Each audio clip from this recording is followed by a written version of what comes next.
Good evening, ladies and gentlemen, and welcome to another edition of Sirhan on X, coming to you live from Cincinnati, Ohio, in the United States of America. Here's hoping everyone had a wonderful weekend and a wonderful 23rd of June of this calendar year of the 2025. Of course, over here in Cincinnati, it's sizzle today to where the heat index surpassed 100 degrees. Hope everyone was able to stay hydrated and stay cool in these tumultuous heat conditions. If you have to step outside for necessary reasons, please do take precautions as it's supposed to continue on basically throughout the rest of the week. And we're talking about not just 90s, but mid 90s heat index in the 100-degree category. Just want to shout that out to everyone out there. Yours truly had to work in it yesterday, today, and I have to go work in it tomorrow. But I'm a trooper. I am a fighter, and I will go work through it. Granted, I will be glotched in the most humongously glotch of sweat that you would ever come through, but it's fine with me because I've learned how to work with it. But do take extra precautions. Stay hydrated every which way possible, water and electrolytes, and stay cool in air-conditioned situations. Don't go out unless you necessarily have to. I hope everyone had themselves a wonderful weekend. Usually on days like we're about to do tonight, there's some massive historical significance, especially we talk about what I am going to discuss tonight. So I'm going to give this the platform for these particular topics simply because of the historical significance, and especially in lieu of what took place in the political field over the weekend. Everybody knows what that is. You can have discuss it among yourselves. Something like this is going to deserve its own platform, and I'm going to give it tonight. Let's start with this one. Maybe the biggest one of them all took place 87 years ago at Yankee Stadium in New York City. This was the long-awaited rematch, actually 2 years and 3 days in the making, between Joe Louis defending his heavyweight championship against Max Schmeling. This was a rematch of what took place, as I said, 2 years and 3 days before in that same Yankee Stadium where this particular fight, the Max Schmeling basically just did anything and everything he wanted to do to Joe Louis, basically stopping him in the 12th round to continue on his quest to regain the heavyweight championship. The story of this particular fight, Joe Louis was undefeated in a young upstart. Max Schmeling was coming off the loss of his heavyweight championship to Jack Sharkey not too long before this. And basically, for him to get back in the title picture, he needed to beat the great Joe Louis, which is what he did 2 years and 3 days before the rematch, basically stopping him in the 12th round in a fight where he just basically did anything and everything he wanted to, simply because Joe Louis was a bit on the green side. In case of Schmeling's experience took over, and he utilized it. This basically, the rematch was the of the 1936 win by Schmeling. It was classified at the time as the upset of the year because everyone was riding the Joe Louis bandwagon back in the 1930s, especially when we consider what took place in the American culture back then, after the Great Depression, looking for some form of an American hero. And of course, the German background of Max Schmeling, the one that is always going to open up the conspiracy theorists, especially over there in Germany. You know the story with that one. And basically, because of it, we had, just like what we have today with the political aspect, the fascism versus democracy. I used that one time. I'm not going to use it on this platform ever again. But we talk about Louis-Schmeling and everything that took place before, during, and after all of this, the cultural aspect, and we talk about the cynicism that took place throughout all of this. This is what everyone was looking forward to. It took place from 2 years before to now. So this was a rematch of what took place. It was an upset of the year at that point in 1936. Actually, the year after the real upset, which was James J. Braddock shocking Max Baer. There's a connection to this here. I'll touch on that here in a second. Basically, after beating Joe Louis the first time, every major outlet and promotion was trying to get the Braddock Schmeling fight, because Braddock was a champion after he beat Max Baer. Schmeling, after beating Joe Louis the first time, was the mandatory contender. And so what happens, we have the fight originally set some point in 37. It's postponed because apparently of an injury to James J. Braddock. But there's some perceptions that go around the boxing community, as we all know, when it comes to injuries or stalling out fighters. That's what the perception was from the Schmeling camp when it came to trying to get the fight with the heavyweight champion, James J. Braddock, at the time. And basically, the Madison Square Garden promotion, which was the biggest one of them all, while this was going on, the negotiations were beginning for a James J. Braddock Joe Louis fight. And while this was going on, the Max Schmeling camp, understandably so, livid and upset. And basically, as Braddock and Louis was close to signing their deal, everybody in the state of New York was trying to get an injunction to prevent that fight from happening, much to the chagrin of uh, the Schmeling camp. And basically, what happened as a result, you have all kinds of chaos. The Braddock-Louis fight was set June 22, 1937. And after that fight was set, you had a living Max Schmeling, who basically was at a point was to sit at ringside to watch the particular fight. And that's why we had what took place on that particular night with Louis and Braddock. Spin-off of this one, after the loss to Schmeling, Louis had a 7-fight win streak going in and basically got the fight with Braddock. Braddock, as I said, we know the year after shocking Max Baer to become the heavyweight champ as the 10-1 underdog, the Cinderella Man. We know the story with that one. And so what happens with this particular one, not only is after the Schmeling loss, the victories by Louis included guys like Steve Ketchel and Jack Sharkey. You know, Sharkey was the one who split the series with Max Schmeling. The first fight, Sharkey lost by disqualification because of his well-known temperament. And the second one, the perception was Schmeling should have been given the nod, but somehow Sharkey got the decision and was the heavyweight champ. And of course, it bounced around many particular fighters before it got to Braddock. Sharkey losing to Primo Carnera, Carnera losing to Max Baer, and of course, Max Baer losing to James J. Braddock in the upset of boxing history at the time back in 1935. And after winning the championship, Braddock and Louis agreed to sign the fight. And in the particular fight between Braddock and Louis, it was actually a good showing by Braddock here. Got the early knockdown, was able to control the first 2 to 3 rounds of this fight. But after the third round on, it was Joe Louis taking over, getting the late stoppage win to achieve his goal to become the heavyweight champion of the world. The subplot of this was not the fact that Joe Louis won the heavyweight championship. He did not want the distinction of the word champion next to his name because he knew for him to have that distinction, there was one guy he wanted to go through, and that was to eventually get a rematch with Max Schmeling, which was a lot of topsy-turviness after this, given the fiasco that took place. When you consider this was a fight that was made, even though Schmeling was the #1 contender and had beaten Louis, there was all kinds of business aspects, and we know how the business aspect has been in the sport of boxing for quite some time. And what happened as a result, that's why we had Braddock and Louis became the heavyweight champion. And after stopping Braddock to win the title, he would make 3 successful title defenses. The last one coming against a fighter named Harry Thomas that took place at Comiskey Park in Chicago, where he basically just stopped Thomas within 5 rounds. The story of this one was now, after that, it was announced for June 22nd, 1938, the rematch that everyone wanted to see, arguably the most anticipated rematch in boxing history, at least at that time, was Joe Louis versus Max Schmeling, given all of the political and social symbolism that took place during that time. I've elaborated earlier. I will not re-elaborate due to the fact that I don't use my platform for politics and social particulars in society. You guys can have at it. When you talk about this particular fight, of course, it was before the World War II. We know the story with that. Louis was representing the American culture, Schmeling the German culture, spin it off however you want. This fight drew, at the time, one of the largest gates in boxing history. If I'm correct, I think this was the first to surpass $1 million.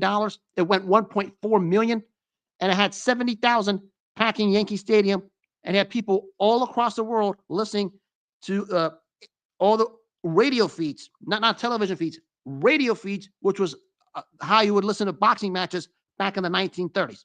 And as a result of this, it was basically the most anticipated global event maybe ever for that time. We consider everything that took place the 2 years before, in and out of the ring. You knew something was about to happen, and the buildup was going to be something. When you talk about all of the things that gone through both fighters, considering what happened to Max Schmeling, feeling slighted, not getting the title shot against James J. Braddock, and Joe Louis, who wanted his payback for 2 years after Louis lost to Schmeling 2 years before that at the same Yankee Stadium where the rematch took place. You had a feeling fireworks were going to explode, and basically they did. We can talk about this particular rematch. One of the biggest thing that came out of this was you had a more ready to go Joe Louis, because Joe Louis wanted this badly, because he knew from his words, and this is from the words of Joe Louis, he doesn't want to be called the heavyweight champ unless he got Schmeling in the ring and beat him. And that's what he wanted to do. He got him in the ring. And basically, when the fight started, it was basically over in the first 6 seconds when the first right cross by Louis just wobbled Schmeling right off the bat. You had a feeling Joe Louis was not leaving the Yankee Stadium without his hand raised and without getting payback. So we go to this particular fight and we consider what happened in this particular night. This an exhibition of right crosses by Joe Louis, which has been the bread and butter of the career of the great Joe Louis. And what happened as a result, you had a Max Schmeling that was floored 3 times.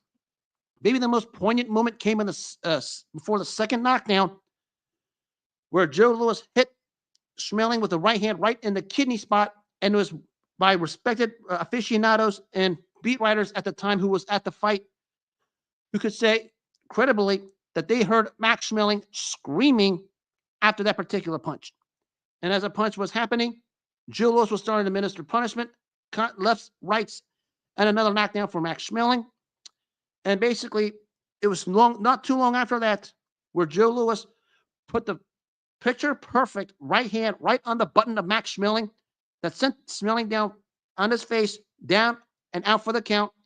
And in a 1-round obliteration, and probably the greatest revenge victory in all of sports history, at any level, team or individual, or whatever sport you want to talk about it, and given the atmosphere that took place with the political aspect and the social symbolism that took place with this event, you could probably say this was the greatest revenge win maybe ever, at least in boxing history, when Joe Louis finally got his vindication that he had long sought for, actually 2 years and 3 days to the day after losing to Max Schmeling the first time.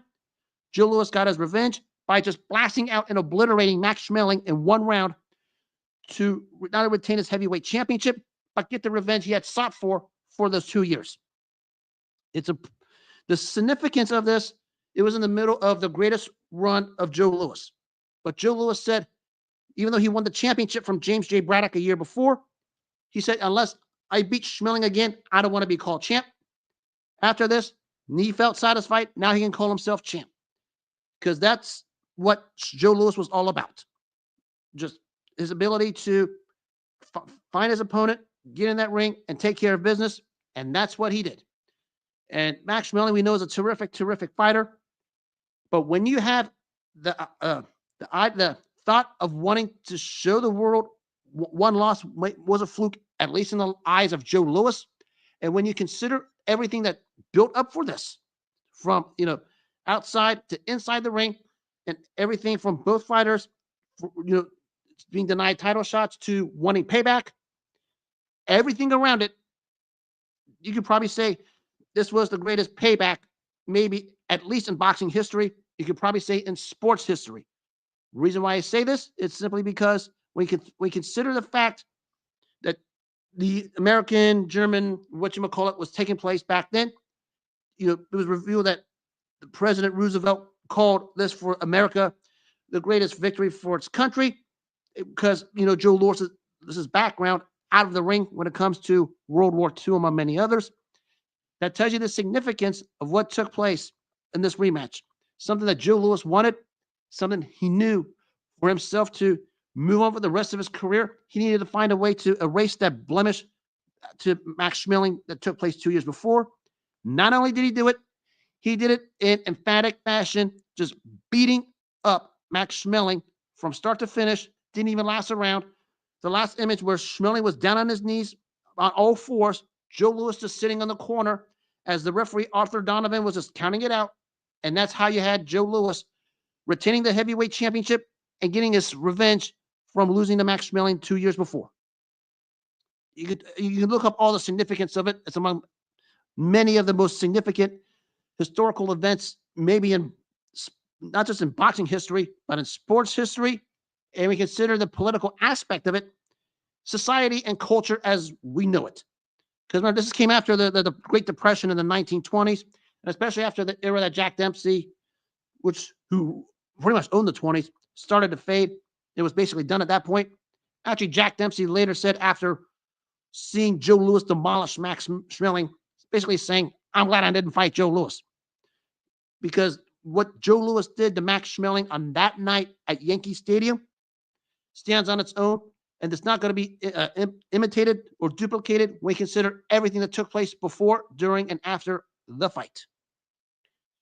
Now, we talk about after the fight, after the win, Schmeling wound up in the hospital with cuts and bruises. For a 1-round fight, he got a beating. He got the equivalent of a 6 or 7 round beating in just 1 minute, simply because Joe Louis didn't want to waste any time, and he certainly didn't. And that's what happened. That's why Joe Louis at the time had the distinction of the greatest fighter ever. This is, of course, before Sugar Ray Robinson and Muhammad Ali came, among many others. But Joe Louis had that distinction of the greatest fighter ever.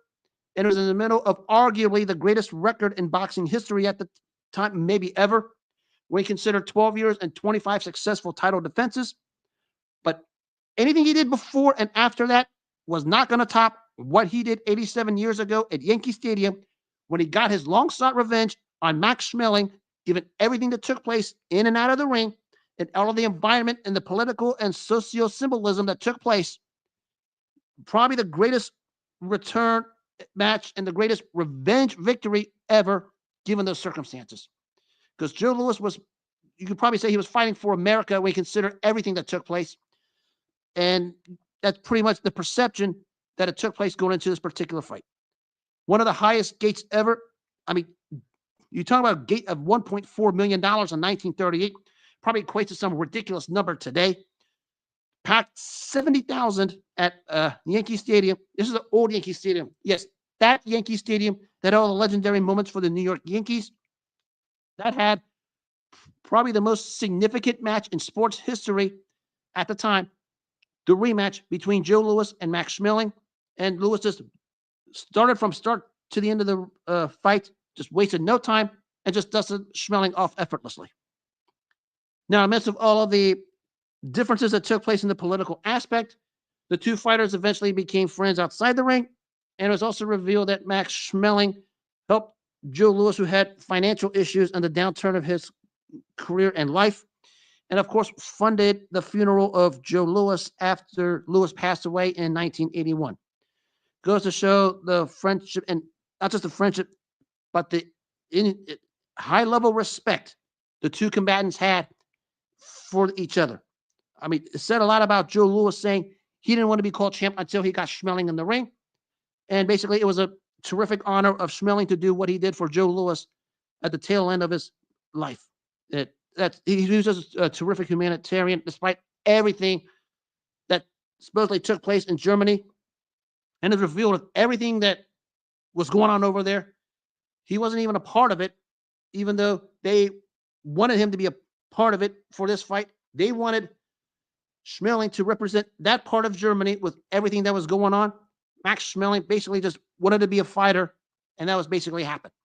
And of course, all that went on, that particular party basically just shunned Max Schmeling after that, but it didn't matter because Schmeling was just a terrific human being outside of the ring. The deed that he did for Joe Louis says a lot. The high respect the two fighters had after everything that went through to the time Louis passed in 1981 says it all. An event like none other. Everybody going to talk about all these events. Thriller in Manila, the war between Hagler and Hearns, among many others. They can't even the Thriller in Manila and the Rumble in the Jungle. You could talk, maybe in the financial aspect, you could probably talk about it, but on the cultural aspect, it's going to have a hard time surpassing Louis Schmeling. You're going to have to come up with a lot of superlatives to think about, because what happened back into the 1930s, and we consider what these two fighters were representing at the time, that should tell you the significance of what took place on that night. But maybe I was on a show last summer talking about some of the greatest revenge tour knockouts in boxing history. It was unanimous across the board. This was number one, and it probably is still to this day. Nothing's going to change it. Nothing before it, nothing after it. And if some of the great ones that have in recent times couldn't contest it, nothing ever will. Tells you the impact of Louis-Schmeling too. Now to another one, actually, for home here in Cincinnati, the finest finally hit his pinnacle. This was the first of the 4-fight series between Ezzard Charles and Jersey Joe Walcott for the same heavyweight championship. When you consider that at the end of Joe Lewis's run, he would retire and vacate the title, Walcott and Charles fought for it, but they had to sign an agreement, had put their names on paper for the fact that the winner of this would probably fight Joe Louis at some point in 1950, which is another topic for another discussion. The significance of this was Ezzard Charles was looking for a breakthrough to fight for a championship, and when he ruled the roost at the light heavyweight division, when he was beating guys like Archie Moore, Joey Maxim, and Charlie Burley, and Jimmy Bivens, just to name a few of them, he couldn't break through and get the title shot. So he makes the move to heavyweight. Right, this is at a different time for the heavyweight division, unlike the past. And we talk about what took place with Ezzard Charles. The significance of this is he was looking for the breakthrough, and he got it. And he's fighting another guy who was looking for a breakthrough for the same reasons, Jersey Joe Walcott. Now, to remind you, this was about a year and a half after Jersey Joe Walcott was victimized by arguably the worst decision in heavyweight championship boxing history, when he lost a decision to Joe Louis in a fight where every panel had Joe Louis losing. As you backtrack, they had Jersey Joe Walcott winning at least 9 of the rounds. You consider the fact he floored Louis twice. And we can also consider, even after that fight, Joe Louis conceded to say, I didn't fight well enough that night. Jersey Joe Walcott got me. So Charles and Walcott was looking for this moment for their pinnacles of their respective careers. And that's what we had. When you consider the fact that Jersey Joe Walcott and Ezzard Charles wanted this moment, you had a feeling something was going to turn up. And when we talk about what took place on this night, it was a case of both fighters showing their great skill, especially early. When you think of Ezzard Charles, you think of one of the premier in-ring technicians at the time. One of the fighters is known for their shoulder roll and his ability to counterpunch effectively, and also had one of the better in-ring IQs at that time. You know, his ability to be both offensive and defensive rather seamlessly helped him out in big fights, and especially with this one against a very defensive-minded Jersey Joe Walcott, who's known to slip and duck punches and had that lethal left hook and was one of the more cagey fighters at that time. And it was basically a perfect style matchup for both fighters. When you consider that these two guys wanted the moment, you had a feeling high-level skill was going to take place. And so what happens? The fight starts out at the slow pace, maybe more to Walcott's liking, simply because he wanted a slow fight. But remember, Walcott's power was known for the early rounds. So Ezzard Charles had to come out a little bit on the cautious side to take action when it comes to this. But as this fight was going on, the biggest thing out of this, we talk about the in-ring technician and the brilliance of Ezzard Charles. One of his pet peeves was the right-hand lead, and he was able to find a home with it in this particular fight.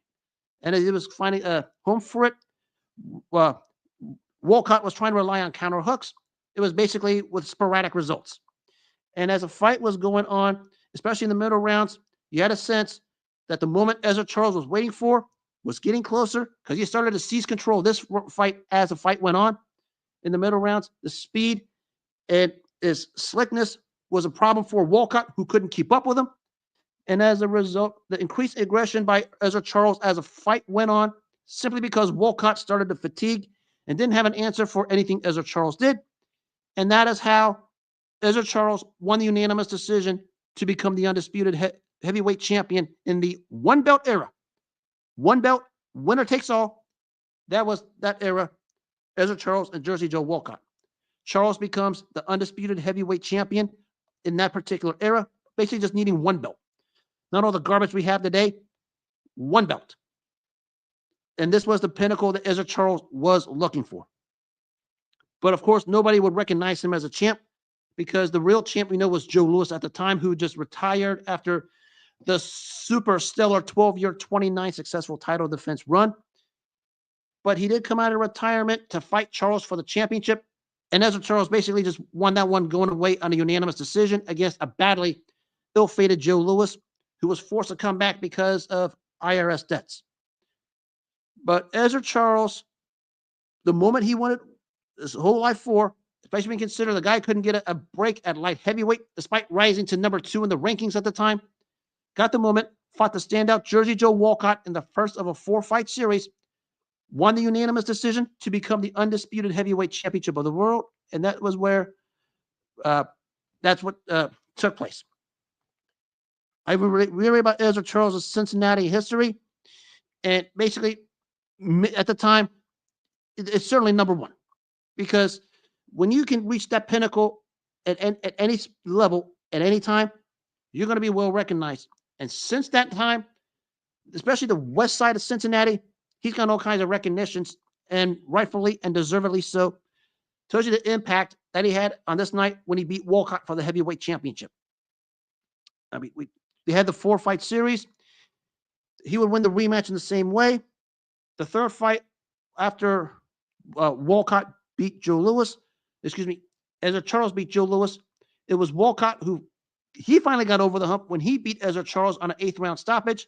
And the 4th fight was another unanimous decision win for Walcott, which was a 2-2 4-fight series at the time in the heavyweight division.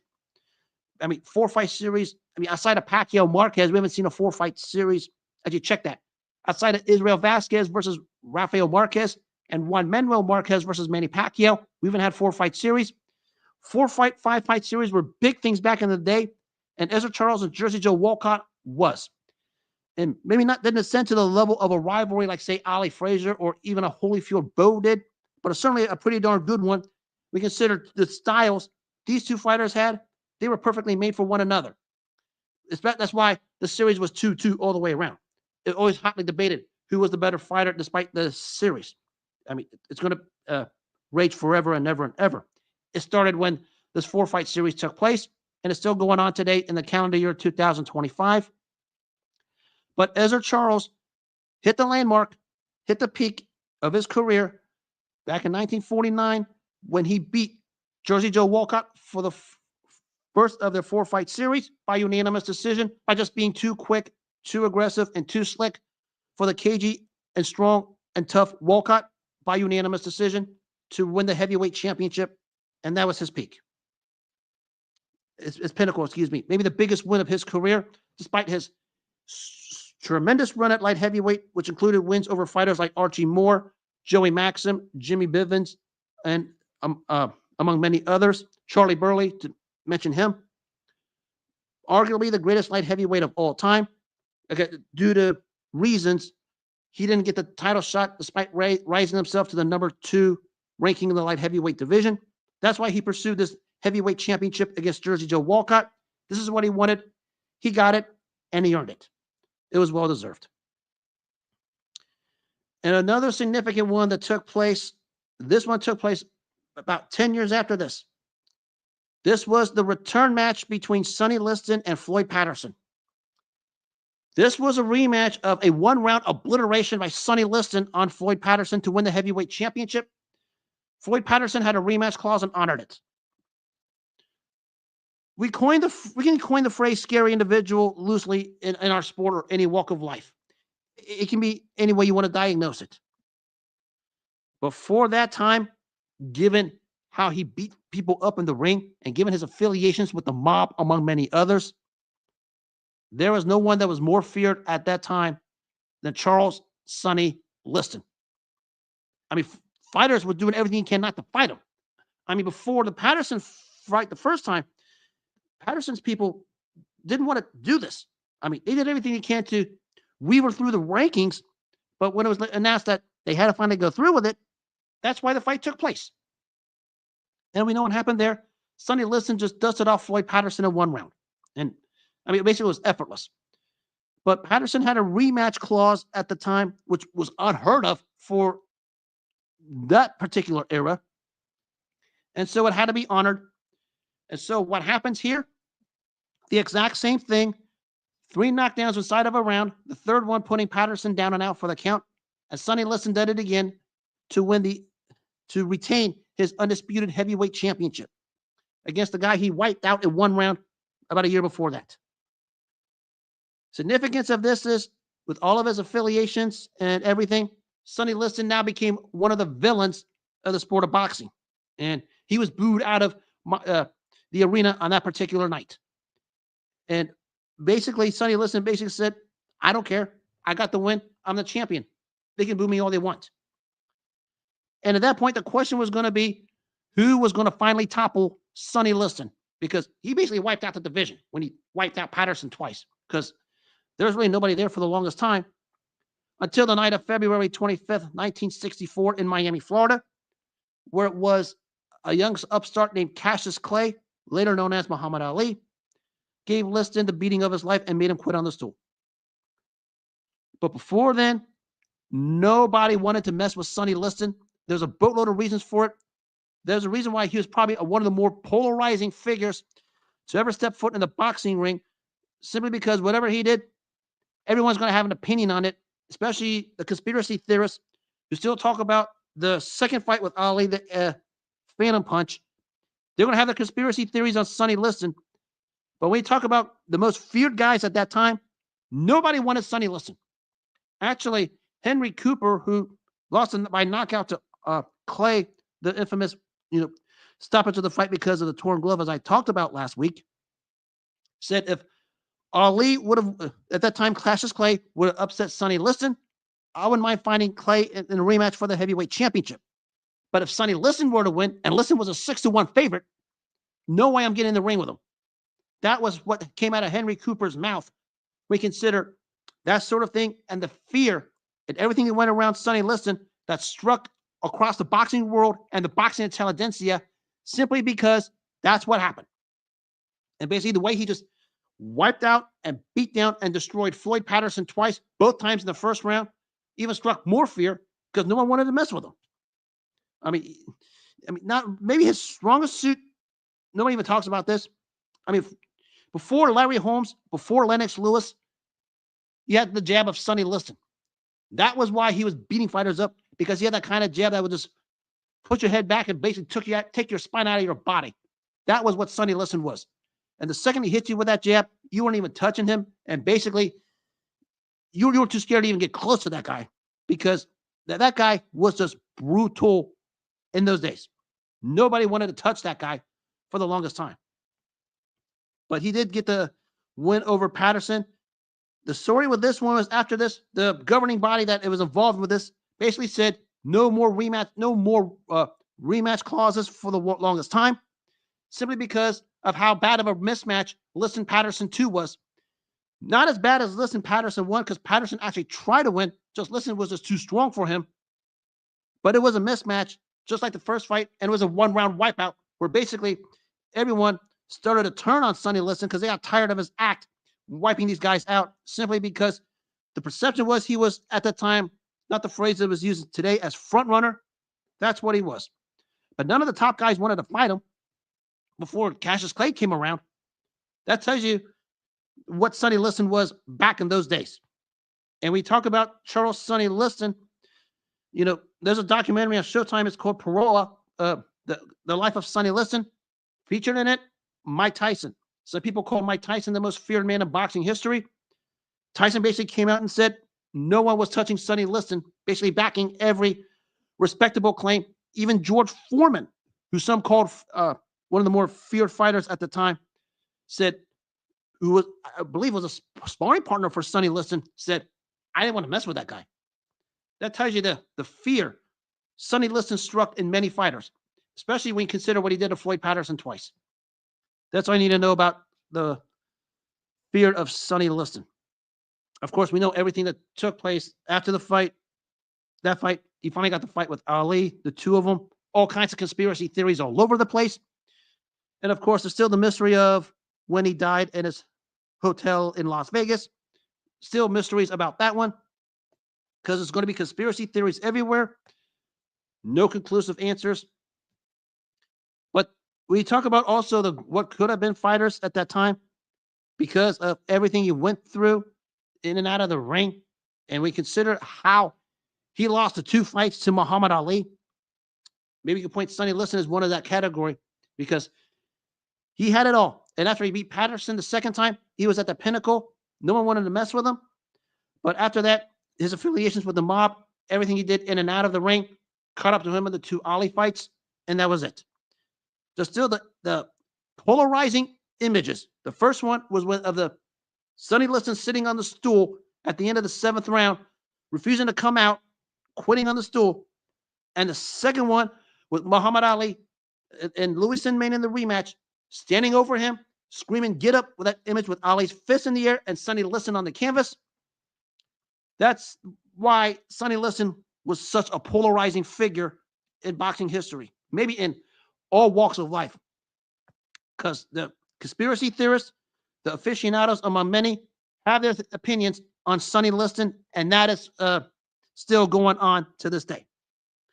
That tells you everything about Sonny Liston. So watch the documentary on, if you have the Showtime app or the Paramount Plus app, it is a must watch. It is a must recommend simply because Sonny Liston was just that type. I mean, this is before we saw Mike Tyson, become a bull in a china shop.